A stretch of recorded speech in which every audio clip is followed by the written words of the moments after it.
Larissa Schuster. Larissa Schuster was born Larissa Foreman and grew up in Clovis, California. She married Timothy Schuster, and together they built a successful laboratory business in Fresno, developing a comfortable life with significant assets. The couple had 2 children, a son and a daughter, and appeared to be thriving financially. However, beneath this exterior, their marriage was deteriorating. Timothy had become increasingly concerned about Larissa's behavior and spending patterns, tensions that would ultimately contribute to their decision to separate. By 2003, Larissa and Timothy were in the midst of a contentious divorce that had dragged on for months. Financial disputes dominated their separation proceedings, with both parties fighting over assets and business interests. Larissa believed that Timothy was hiding money and attempting to leave her with less than she deserved from their years together. The divorce battle had become bitter, with accusations and counter-accusations flying between legal teams. Court records would later show extensive documentation of their disputes over property, business valuation, and custody arrangements, creating a paper trail that would prove relevant to investigators. On July 10, 2003, Timothy Schuster was reported missing by family members. He had failed to appear for scheduled meetings and was not responding to calls. Fresno County authorities began investigating his disappearance. What they discovered would lead them to a storage facility where Larissa had rented a unit. Inside the storage unit, investigators found a 55-gallon blue barrel that appeared to have been sealed recently. When they opened it, they discovered Timothy's body submerged in hydrochloric acid. The acid had caused significant decomposition, but forensic pathologists were able to determine that Timothy had been rendered unconscious before being placed in the barrel. The cause was determined to be chloroform poisoning combined with positioning that prevented him from breathing. The investigation revealed that Larissa had not acted alone. She had enlisted James Fagone, a former business associate with a history of legal troubles, to help carry out the plan. Fagone agreed to participate, and the two coordinated the logistics. Timothy was lured to a location where he was overcome with chloroform-soaked rags. Once unconscious, he was transported to the storage facility. Larissa had purchased the hydrochloric acid weeks before the event, obtaining it through connections in the laboratory business she and Timothy had operated. The acid was intended to accelerate decomposition and make identification more difficult. However, the timing of Timothy's disappearance and Larissa's known animosity toward him led investigators to focus on her quickly. Phone records showed communication between Larissa and Fagone in the days leading up to Timothy's disappearance. Witnesses came forward, describing Larissa's statements about wanting Timothy gone and her frustration with the divorce proceedings. Financial records showed that Larissa stood to gain significantly from Timothy's passing, as it would resolve the complicated asset division. Both Larissa Schuster and James Fagone were arrested and charged. Fagone eventually cooperated with prosecutors and testified against Larissa, providing details about the planning and execution of the scheme. His testimony was corroborated by physical evidence, including receipts for the acid purchase and the storage unit rental. The trial took place in 2008, and the prosecution presented the case as a calculated act, driven by greed and anger over the divorce settlement. Larissa's defense argued that she had been coerced by Fagone and that she had not intended for Timothy to pass away. However, the jury found the evidence of premeditation overwhelming, including the advance purchase of materials and the methodical disposal of the body in a manner clearly intended to hide evidence.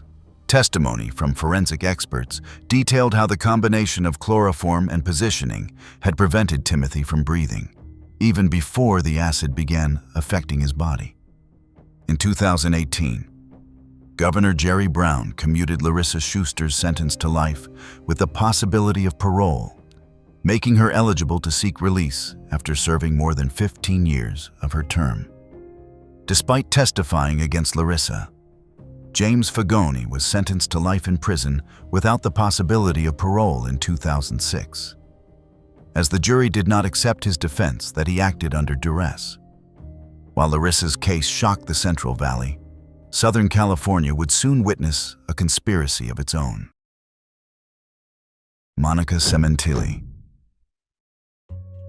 Monica Cementilli was married to Fabio Cementilli, a renowned hairstylist who had built a successful career in Los Angeles. The couple lived in an upscale home in Valley Village, and Fabio was known in the beauty industry for his work with major brands and celebrity clients throughout Hollywood. Their marriage appeared stable from the outside, with social media posts showing family vacations and celebrations. However, internal dynamics were shifting in ways that friends and family would only later understand. Monica began a relationship with Robert Baker, a gym owner she had met through fitness activities they both participated in. The affair developed over time, and communications between Monica and Baker became increasingly intimate, with messages exchanged daily. Messages and letters exchanged between them would later become central evidence in the investigation. Digital forensics would reveal hundreds of text messages and emails that demonstrated the depth of their emotional and physical relationship. On January 23, 2017, Fabio Cementilli was found deceased in the backyard of his Valley Village home.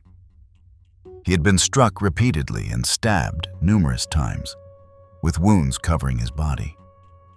Monica discovered the body and called authorities, presenting herself as a distraught spouse who had just made a horrific discovery.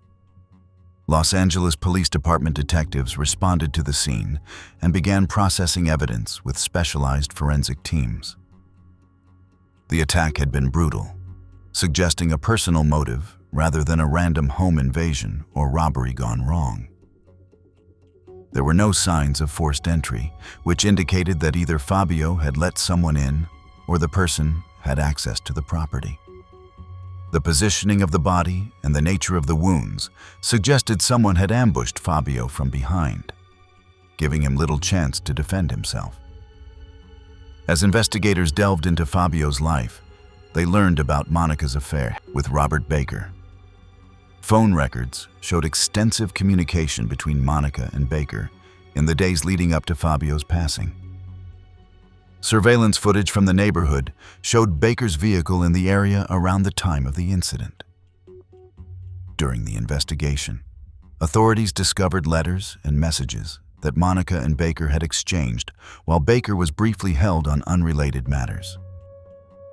In these communications, they discussed their love for each other and made references that prosecutors would interpret as discussions about removing obstacles to their relationship. One particularly damning element was the discussion about ensuring a door would be unlocked on a specific evening. Forensic analysis of the scene revealed that the attack had occurred in the backyard, suggesting Fabio had been outside when he was struck. Fabio Cementilli was stabbed 7 times in the neck and torso.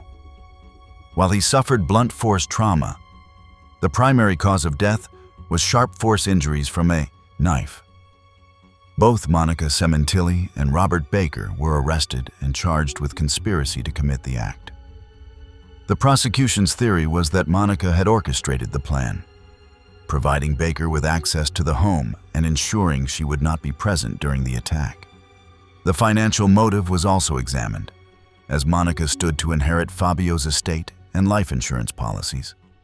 The trial was lengthy, with both defendants maintaining their innocence throughout the proceedings. Monica's defense argued that the affair did not constitute evidence of a plan to harm Fabio, with her attorney stating that just because they fell in love does not make them offenders. The defense team pointed out that extramarital relationships are common and do not automatically lead to violence. However, the jury found the combination of the affair, the communications about the unlocked door, the surveillance footage placing Baker at the scene, and the physical evidence compelling enough to convict. Robert Baker pleaded guilty and was sentenced in 2023, while Monica Sementilli was found guilty and sentenced to life in prison without the possibility of parole in early 2024. From calculated conspiracy, the next case would reveal something even more disturbing in its randomness. Paige Linville. Paige Linville grew up in Vallejo, California, and by her 20s had become involved in substance use that would increasingly dominate her life. She had a relationship with Mario Moreno that ended poorly, leaving her in a difficult emotional and financial state with few support systems. Friends would later testify that Linville had become increasingly unstable in the months leading up to the events. By 2007, Linville had connected with Archie Chappell, and the two began spending time together, with their relationship centered largely around substance use. On September 29, 2007, Christina Baxley was shot and ended in Dixon, California. Baxley had been with Chappell romantically and was pregnant at the time.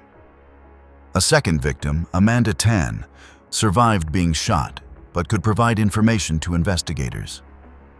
The investigation revealed that Linville and Chappell had been together when they encountered Baxley and Tan in a remote area.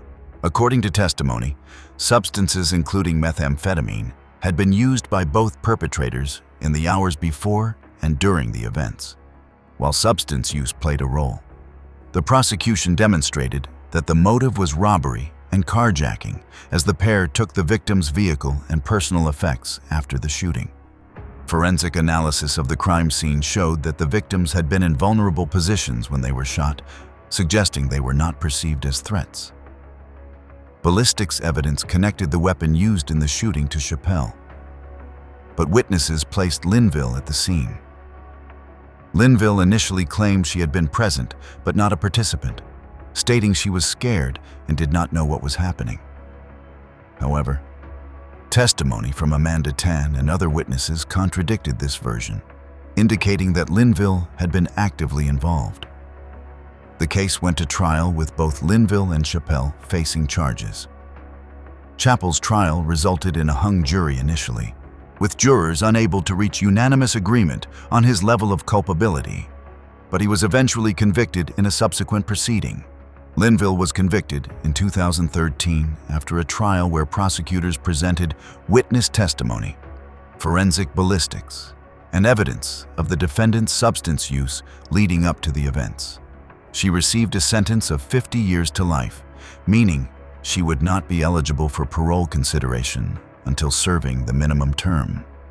At her sentencing, Linville made a statement expressing remorse and saying that she did not deserve to be alive. She wept as family members of Christina Baxley described the impact of losing her. Baxley's family spoke about how Christina had been expecting a child and had her entire future ahead of her before it was taken away. In the years following her conviction, Linville became eligible for parole consideration under California laws regarding sentences for offenses committed when individuals were young in late 2024. Linville was granted parole under the youth offender parole laws. However, the decision was reversed in 2025 following a petition by the Solano County District Attorney and a review by the governor. The appeal was successful, and Linville's parole was reversed. She remains incarcerated at Central California Women's Facility. While Linville's case involved younger individuals, the next story would reveal how someone much older could harbor darkness for decades. Dorothea Puente. Dorothea Puente was born Dorothea Helen Gray in 1929 in Redlands, California. Her early years were marked by instability, with both parents passing away when she was young, leaving her to be raised in various situations, including orphanages. She later claimed to have experienced mistreatment during these formative years. By her teenage years, Puente had married and began a pattern of relationships and legal troubles that would characterize much of her life. She was arrested multiple times for forgery, and running operations that were not legal. Despite these issues, she cultivated a public image as a charitable person who helped those less fortunate. By the 1980s, Puente was operating a boarding house at 1511 F Street in Sacramento, a Victorian-style home that she maintained. She specifically catered to elderly and mentally disabled individuals who received government assistance checks, presenting herself as someone dedicated to helping marginalized populations. Social workers in the area viewed her as a resource and referred clients to her facility, believing they would receive proper care. Puente cultivated relationships with local agencies and was seen as a community-minded landlady who provided housing when few others would. The arrangement Puente established with her tenants involved them signing over their benefit checks to her in exchange for room, board, and care. However, Puente was cashing these checks long after some tenants had passed away or disappeared. In November 1988, social worker Judy Moyse became concerned when she could not locate one of her clients, Alvaro Montoya, who was listed as residing at Puente's boarding house. Moyse contacted Sacramento police, and officers arrived at the F Street property to investigate. When police began looking around the property, they noticed that soil in the yard appeared disturbed in multiple locations. With permission to search, began excavating and quickly discovered human remains buried in the yard at shallow depths. Over the following days, a total of 7 bodies were unearthed from various locations on the property, some wrapped in bed linens and plastic. The discovery shocked the neighborhood, with residents expressing disbelief that such acts could have occurred in their residential area. The remains were in various states of decomposition, wrapped in materials and placed in makeshift graves. Forensic examination revealed that the victims had been poisoned with high doses of the sedative flurazepam, sold as Dalmane, which Puente had obtained through numerous prescriptions. During the initial investigation, Puente left the boarding house, telling police she was going to get coffee. She did not return. A nationwide search was launched, and she was eventually apprehended several days later at a motel in Los Angeles, having been recognized from television coverage. Puente was charged with 9 counts, though the prosecution focused on 3 cases where evidence was strongest and most clearly demonstrated intent. The trial revealed that Puente had been forging signatures on benefit checks and continuing to cash them after tenants had passed away, sometimes for months or years. Financial records showed that she had collected thousands of dollars through this scheme, using the money to maintain her lifestyle and the property. Witnesses testified about seeing Puente dispose of suspicious packages and noticing unpleasant odors from the yard. Puente's defense maintained that the tenants had passed away naturally and that she had simply panicked and buried them, rather than reporting their passings. Her attorneys portrayed her as an elderly woman who had made bad decisions but was not a calculated offender. In 1993, the jury found Puente guilty of 3 counts of first-degree offense. She was sentenced to life in prison without the possibility of release. The jury declined to recommend an execution sentence. Puente was incarcerated at Central California Women's Facility in Chowchilla, where she became known among other inmates for her cooking skills. She maintained her innocence and gave interviews in which she presented herself as a victim of circumstances. Dorothea Puente passed away in prison in 2011 at the age of 82. The case has continued to fascinate the public, with a biopic released in October 2025 focusing on her life. The boarding house at 1511 F Street has changed ownership multiple times and remains a point of morbid interest in Sacramento. While Puente preyed on strangers for profit, the next case would show the depths of despair within a family. Sandy Dawn Neves. Sandy Dawn Neves lived in Saugus, California, a community in the Santa Clarita Valley north of Los Angeles. By 1998, she was experiencing significant personal turmoil following the end of a relationship that had been central to her life. The breakup had left her feeling abandoned and facing the prospect of single parenthood with 4 daughters, a situation that overwhelmed her. Financial pressures compounded her emotional distress, and she had become increasingly isolated from friends and family. Neves had 4 daughters, and she was struggling with both emotional distress and substance-related issues that had intensified after the breakup. She had been using substances that affected her mental state, and friends and family later testified that she had been behaving erratically in the weeks leading up to the events, making concerning statements and appearing increasingly detached. Some witnesses reported that Neves had spoken about feeling hopeless and trapped by her circumstances, though no one anticipated the tragic turn events would take. On June 30th, 1998, Neves set fire to her home while her 4 daughters were inside sleeping. The fire started in the early morning hours when most neighbors were still asleep, and by the time firefighters arrived after receiving emergency calls, the blaze had engulfed much of the structure. All 4 daughters perished from smoke inhalation, while Neves' young son David was the sole survivor of the fire, having been pulled from the home by firefighters. Fire investigators determined that gasoline had been used as an accelerant. The pattern of burns and the presence of gasoline residue indicated that the fire had been deliberately set rather than accidental. Neves initially claimed that she had been asleep when the fire started and had tried to save her daughters, but was overcome by smoke. However, physical evidence contradicted her account. Neves had no burns or significant smoke inhalation injuries, suggesting she had not been inside the house during the worst of the fire. Investigators also found notes that Neves had written in the days before, which contained references to her ex-partner and statements about not needing to provide support anymore. One particularly damning piece of evidence was a note that read along the lines of, "Now you do not have to support any of us," appearing to be addressed to her former partner. Neves had also mentioned to an acquaintance that she had dreamed about flames, a statement that prosecutors would cite as evidence of premeditation. Neves was arrested and charged with 4 counts of first-degree offense. The prosecution presented the case as an act of revenge, arguing that Neves had been so distraught over her relationship ending that she decided to eliminate her daughters as a way to hurt her former partner financially and emotionally. They emphasized the notes she had written. Careful preparation involved in obtaining gasoline and setting the fire at a time when escape would be difficult.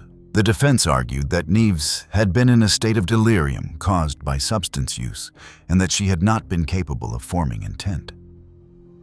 They presented evidence of her substance issues and her deteriorating mental state.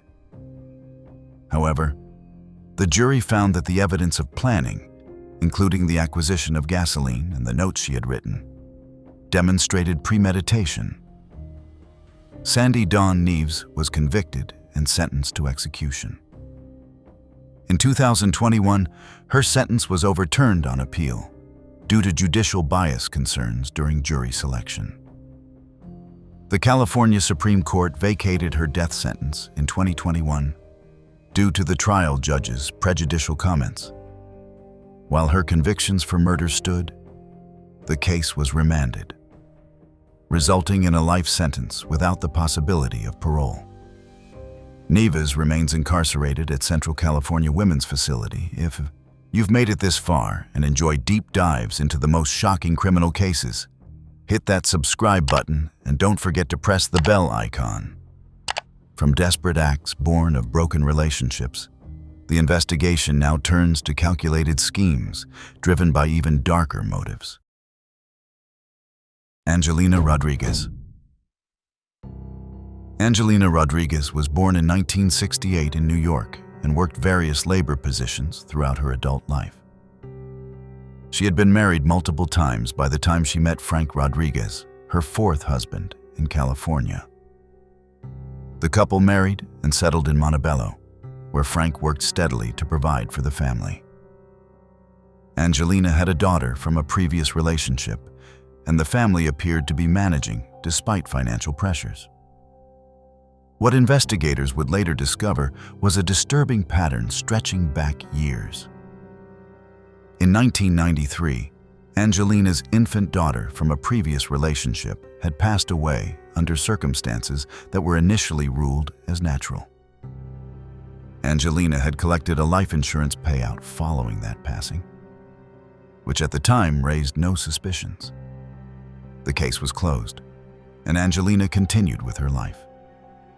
In September 1999, Frank Rodriguez began experiencing severe health problems that would perplex his doctors for weeks. He complained of nausea, vomiting, and intense stomach pain that seemed to worsen over time despite various medical interventions. Frank visited doctors multiple times, undergoing tests that initially pointed to gastrointestinal issues. His condition continued to deteriorate despite various treatments, and his medical team struggled to identify the underlying cause of his symptoms. In November 1999, Frank was hospitalized with what doctors initially believed might be a gastrointestinal condition or virus, though none of the standard treatments seemed to help. While Frank was hospitalized, his condition worsened dramatically. Medical staff noted that his symptoms were unusual and did not respond to standard treatments as expected. In early 2000, Frank Rodriguez passed away, with his passing attributed to organ failure. Angelina appeared grief-stricken and collected life insurance benefits from policies on Frank's life. While Angelina's daughter Alicia was a key witness, she did not pass away. The second victim who died was actually Angelina's 13-month-old daughter, Autumn, who had passed away in 1993 under circumstances that were only reinvestigated and confirmed as poisoning after Frank's death. The passing of a second family member within months raised immediate concerns among medical professionals treating Alicia. Doctors requested toxicology testing beyond standard procedures, and the results revealed the presence of ethylene glycol, the active ingredient in antifreeze, in Alicia's system. This discovery prompted authorities to exhume Frank Rodriguez's body for similar testing. Toxicology analysis of Frank's remains showed the presence of ethylene glycol as well as oleander, a highly toxic plant, indicating that Angelina had experimented with multiple poisons before succeeding with the antifreeze. The pattern was clear. Both victims had been poisoned with antifreeze over extended periods.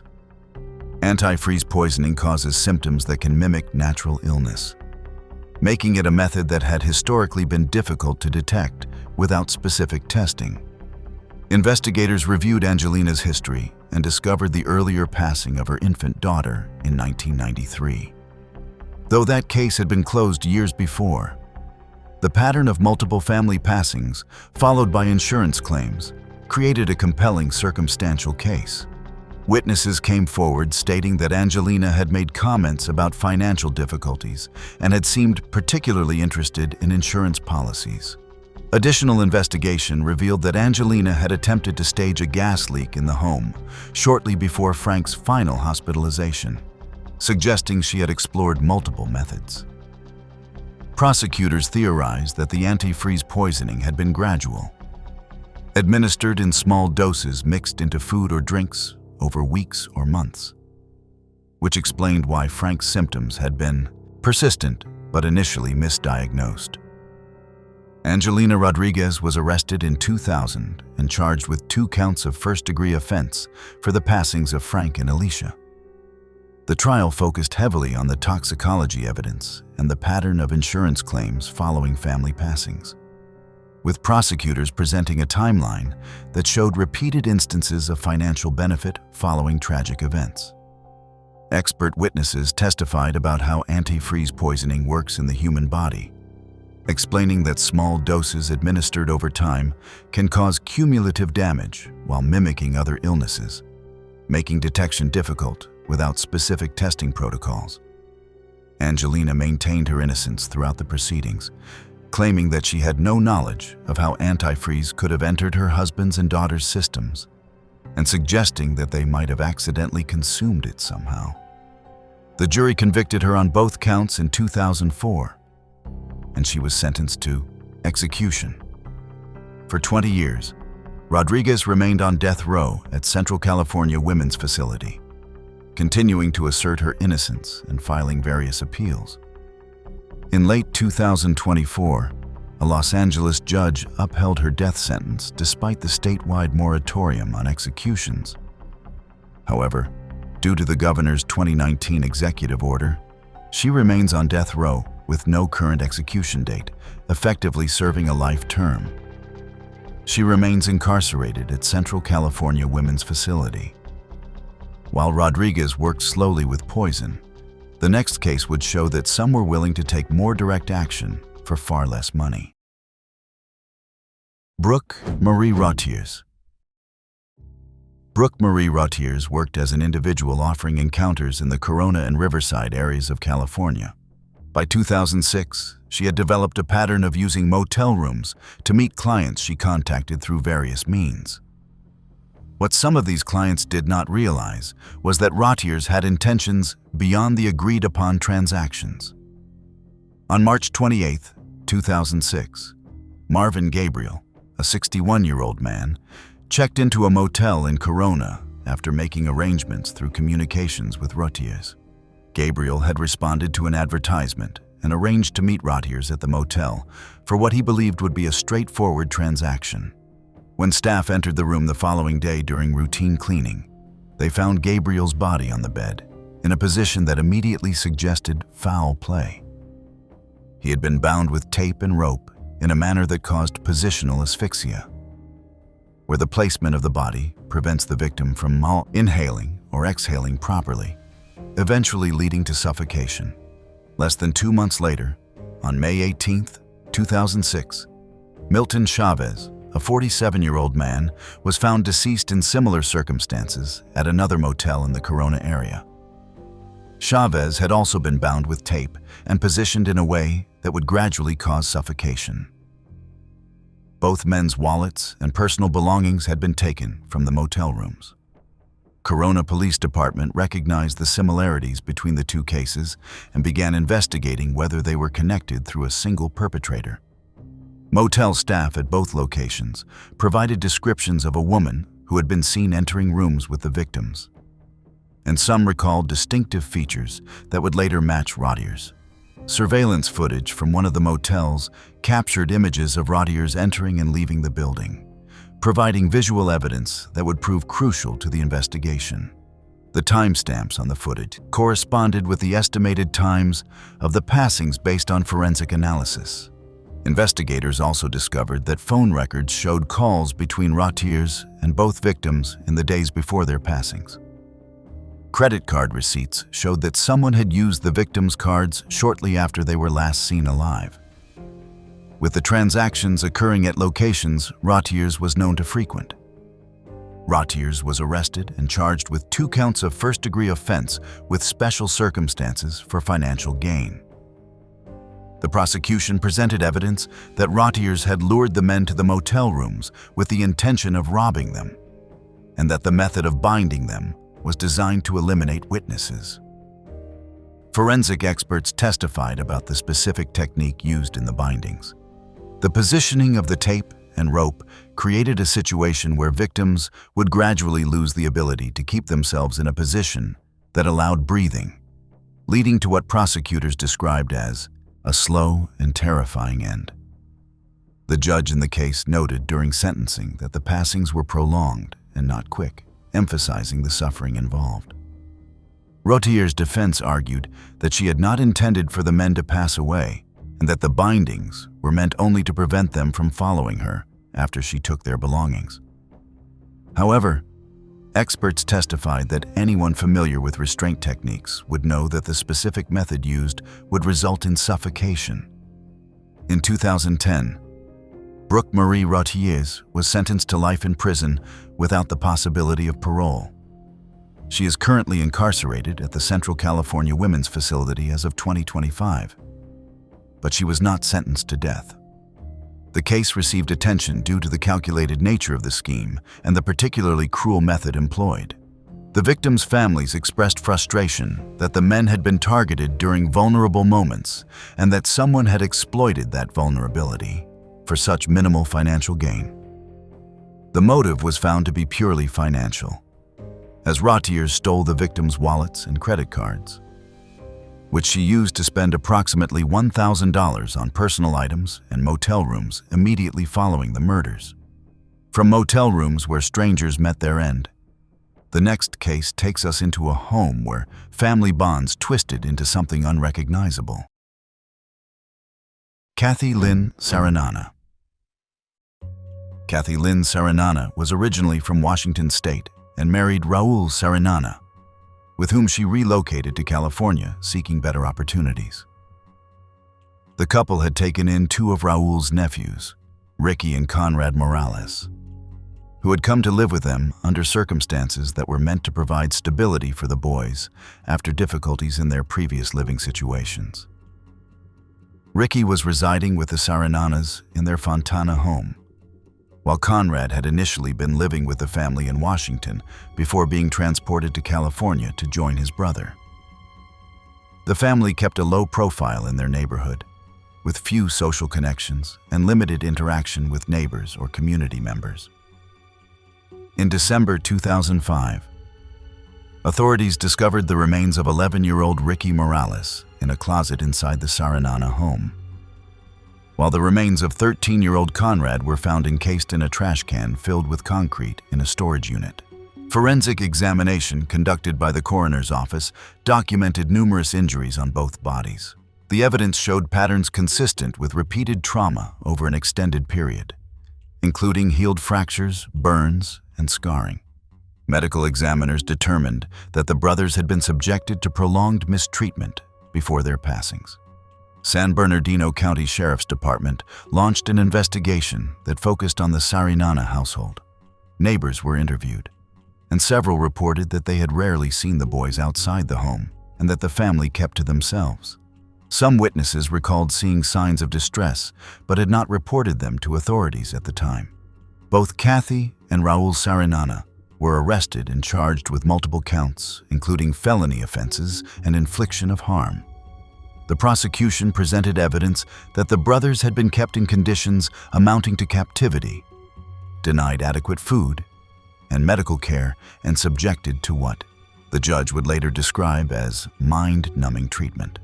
During the trial, the defense argued that Kathy Saranana had been under the control of her husband Raul and had herself experienced mistreatment in the relationship, creating a dynamic where she felt powerless to intervene.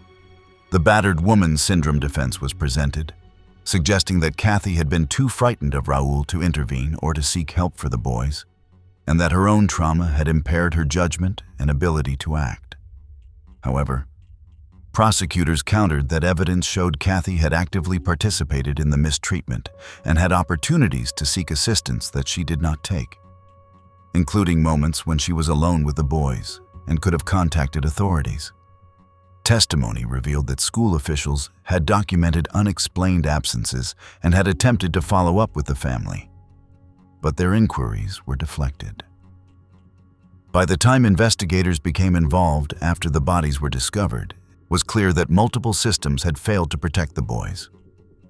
In 2009, both Kathy and Raul Saranana were convicted and sentenced to execution. The jury found that the evidence of prolonged suffering and the vulnerable nature of the victims warranted the maximum sentence. Kathy Lynn Saranana was transferred to death row at Central California Women's Facility, where she remains incarcerated.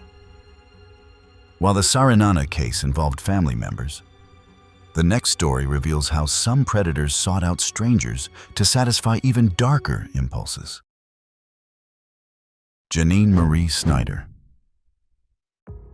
Janine Marie Snyder grew up in Riverside County, California, and by 16 years old had become involved with Michael Thornton, a man significantly older than her who had already established a pattern of criminal behavior. Thornton had a history of criminal activity and substance use, and the relationship between him and the teenage Snyder would lead to a series of events that shocked investigators when they finally pieced together the full scope of their activities. Friends and acquaintances of Snyder would later describe her as vulnerable and isolated, with few supportive relationships outside her connection to Thornton. In 1996, 16-year-old Michelle Curran was abducted and murdered. Her body was found in a trash bin in a remote area of Riverside County, exhibiting signs of severe trauma. The case went cold initially, with investigators having few leads about who was responsible.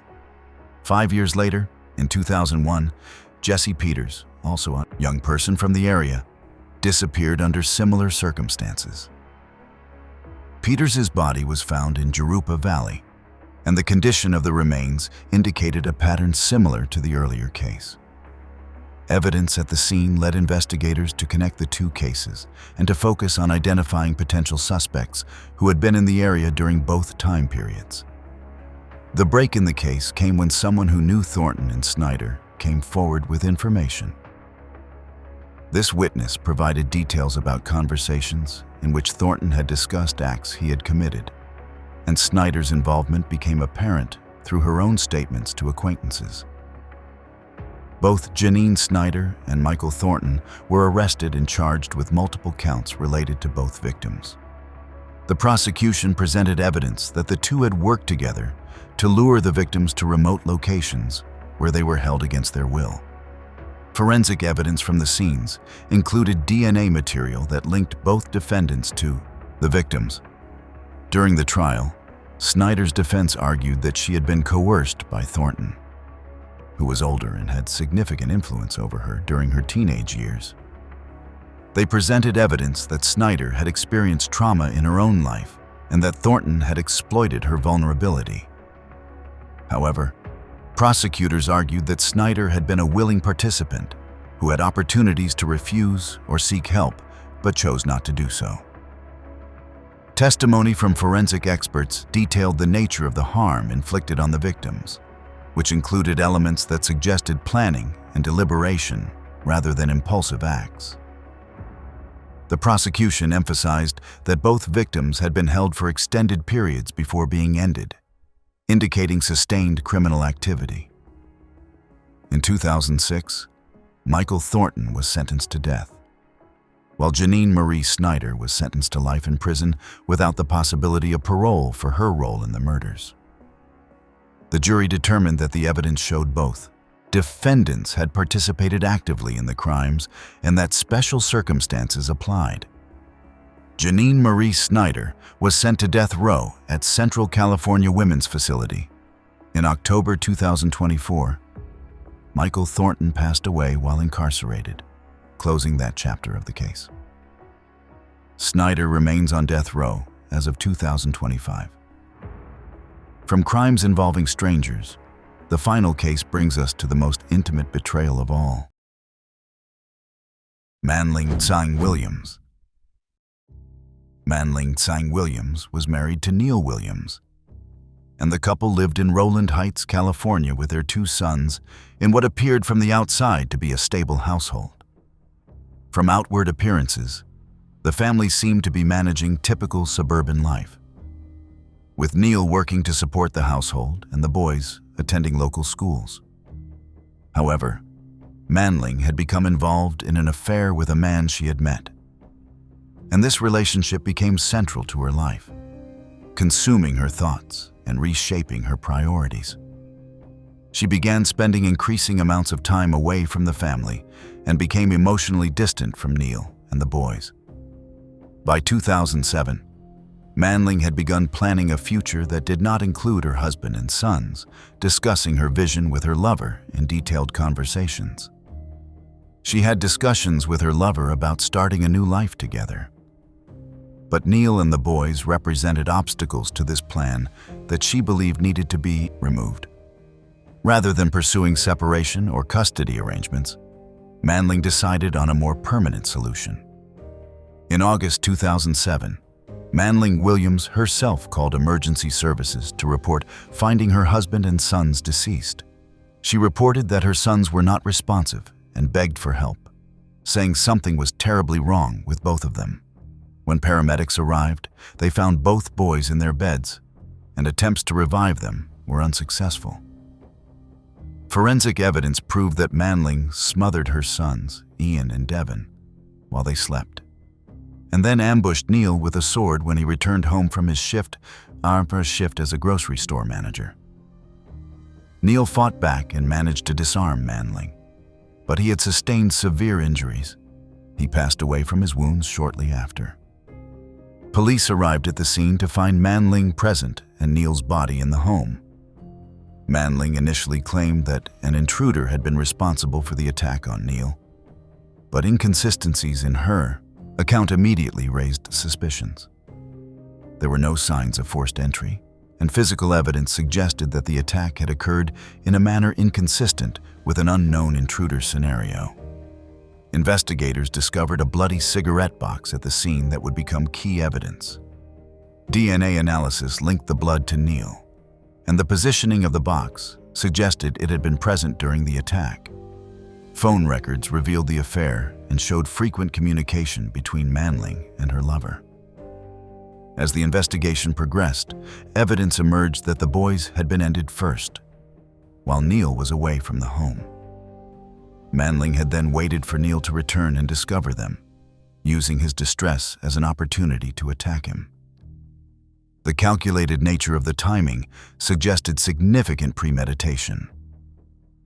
Manling Williams was arrested and charged with 3 counts of first-degree offense with special circumstances. The trial revealed the depth of her planning and the cold calculation behind her actions. Testimony from her lover indicated that Manling had spoken about wanting to be free of her family obligations. The defense attempted to present mitigating factors, but the prosecution's case was overwhelming. Family members of Neil testified about the impact of losing him and the boys, describing Neil as someone who had begged for help when he found his sons and never imagined his wife was responsible. In January 2012, Manling Tsang Williams was convicted on all counts and sentenced to execution for the 3 offenses. The judge described her motivation as narcissistic and selfish, prioritizing her desire for a new relationship over the lives of her own family members who had depended on her for care and protection. The jury had deliberated carefully, but found the evidence of premeditation and special circumstances overwhelming, particularly given the vulnerable nature of the young victims and the calculated timing of the attacks. She was sent to death row at Central California Women's Facility, where she remains as of 2025, having exhausted initial appeal options. The case stands as one of the most shocking family annihilations in California history, particularly because of the deliberate nature of the acts and the fact that Neil was made to discover his sons before being attacked himself. The cruelty of that timing haunted investigators and the community for years. This was all from our side today. Thanks for watching. Click here to check out another video.